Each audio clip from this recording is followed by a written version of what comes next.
मोक्षित जी दिल्ली से। राधे राधे। राधा वल्लभ श्री हरिवंश महाराज जी, आपके चरणों में कोटि कोटि प्रणाम।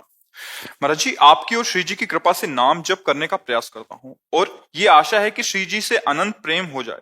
परंतु मन में एक प्रश्न आता है कि क्या मुझ जैसे अधम जीव को क्या कभी उस कोटि का प्रेम जैसा आपका श्री जी से है कभी अनुभव हो पाएगा? क्योंकि न ही मेरे पास आप जैसा महापुरुष का निरंतर प्रकट सानिध्य है और ना ही वृंदावन धाम।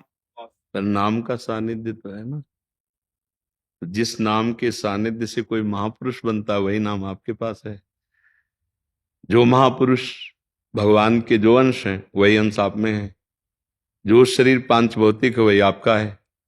अंतर इतना हो गया कि आप संसार का चिंतन किए और वो भगवान का चिंतन किए।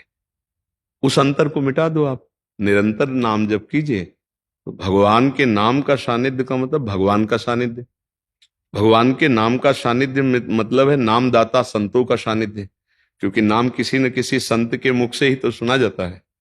तो वो संत हमारे पास हैं हर समय। अगर हम राधा राधा रट रहे तो मानो वो संत हमारे पास है। क्योंकि आप गौर से देखना, जब आप राधा राधा रटोगे तो आपको वो झांकी उन्हीं संत की आएगी जिन्होंने आदेश किया कि आज अगर इनकी कृपा न होती तो ये नाम जप। तो सानिध्य हो रहा है ना। राधा राधा रटोगे तो अब वो हमारे अंदर और बढ़े, इसके लिए गलत आचरण से बचना पड़ेगा। तो सुधार अपने आप शुरू हो जाता है। हम अधम मानते हैं अपने को आचरणों में देख करके, है नहीं। हमसे अधम आचरण हुए। जैसे कोई शराबी है तो शराब के कारण उसको शराबी कहा गया। अगर वो शराब छोड़ देता है तो आप फिर उसे शराबी नहीं कह सकते, क्योंकि ना वो शराबी था ना शराबी है। बीच में उसने शराब स्वीकार की थी इसलिए उसे शराबी कहा गया था। समझ रहे ना। ऐसे ही हम अधम आचरण करते हैं तो हम अंदर से सोचते हैं कि हम अधम हैं, हमारा कल्याण कैसे हो सकता है। लेकिन जब हम नाम जप करेंगे और अधम आचरण छोड़ देंगे तो हम वैसे ही हो जाएंगे जैसे महापुरुष हैं, हो जाएंगे ना। अच्छा, एक तो ये सिद्धांत हुआ करने का और दूसरे का है कृपा का।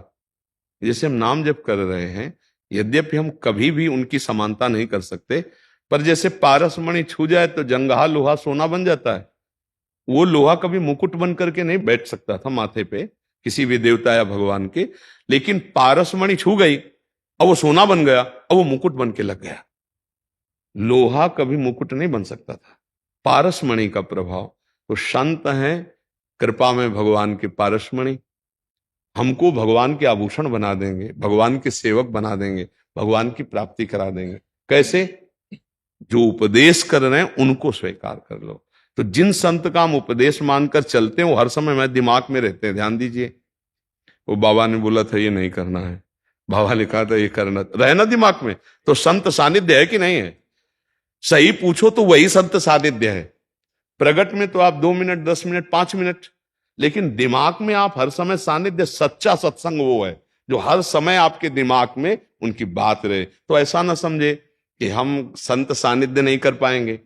संत सानिध्य मतलब कहा गया है दिन रात सत्संग करो। कहा गया है कि भक्ति कर दीप प्रेम करी बाती साधु संगति करी अनुदिन राती।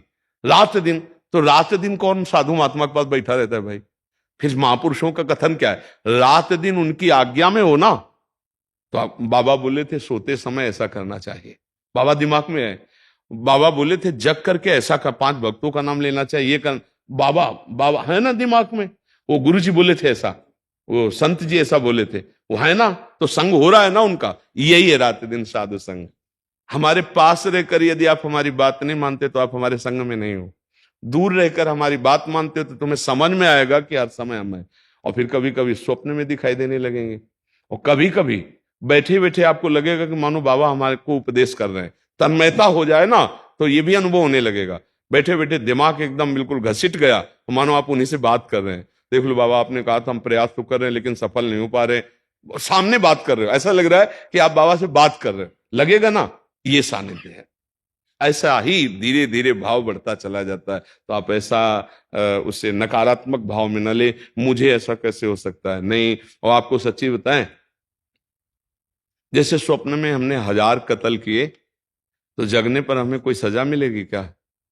ऐसे ही हमसे अज्ञान में पाप हो गए हैं, अब हम धीरे धीरे जाग रहे हैं ज्ञान में, वो सब भस्म हो जाएंगे। पक्का मान लो हमारी बात, वो सब भस्म हो जाएंगे। अब आगे हमसे गलती, जाग कर गलती होगी तो फिर केस लागू हो जाएगा, है भाई। अब जग का अवलो नशानी, अब ना नशइयो, अब इसमें सावधान हो जाए। तो अच्छे बच्चे हो, भगवान की बड़ी कृपा है कि इस अवस्था में आप अध्यात्म को समझना चाहते हैं, भगवान के मार्ग में चलना चाहते हैं, नाम जप करते हैं, तो आप ये हे भाव तो छोड़ ही दें कि हमको सानिध्य नहीं प्राप्त है। प्राप्त है ना। देखो सामने बैठे हो तो बिन हरि कृपा मिले नहीं संता, भगवान ने कृपा की है ना। और भाव में भी है, जो बात आप सुन रहे हो ये व्यर्थ नहीं जाएगी, क्योंकि धाम में बैठ के सुन रहे हो और सच्ची मानेगा। ये केवल आपके कल्याण के लिए ही श्री जी सुनवा रहे हैं। ना हमारे शरीर की सामर्थ्य है और ना हमारी बुद्धि की सामर्थ्य है। दोनों से असमर्थ होने पर भी भगवान जो आपको सुनवा रहे हैं, तो ये व्यर्थ नहीं जाने वाला। ये आपके अंदर घुसकर शब्द और आपको पवित्र करेगा और आपको बढ़ाएगा। यदि थोड़ी भी श्रद्धा है तो परिवर्तन करके रहेगा, निश्चित परिवर्तन करके रहेगा। यदि हम कोई स्वार्थ बुद्धि रखकर आपको उपदेश करें तो उसमें वो शब्द में वो पावर नहीं होगा कि आपका परिवर्तन हो जाए। यदि आपके परिवर्तन के ही लिए सिर्फ बोला जा रहा है तो वो आपका परिवर्तन करके ही रहेगा शब्द, वो आज नहीं तो कल निश्चित, वो व्यर्थ नहीं जाए। अमोघश्च महासंगस्तु दुर्लभ हो अगम्यो अमोघश्च, निश्चित भगवत प्राप्ति होती है। जो एक क्षण महापुरुष की बात मान ले तो परिवर्तन जीवन का शुरू हो जाता है ना। तो आप ये निरंतर सोचो कि मुझे संतों का सानिध्य प्राप्त हो गया है। ऐसा ना सोचो कि मुझे कभी जीवन में दोबारा ना मिलो हमसे, और हमारी बात मानते रहो। अगर आगे का रास्ता ना खुलता जाए तो भी बताना, पूछने की जरूरत नहीं पड़ेगी, रास्ता आपको दिखाई देता चला जाएगा।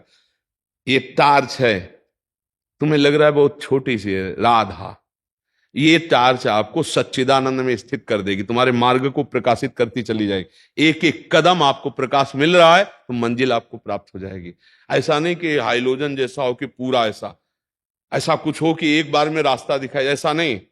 एक एक कदम सिर्फ दिखाई देगा, क्योंकि अगर तुम्हें दूरी दिखाई गई तो हार जाओगे।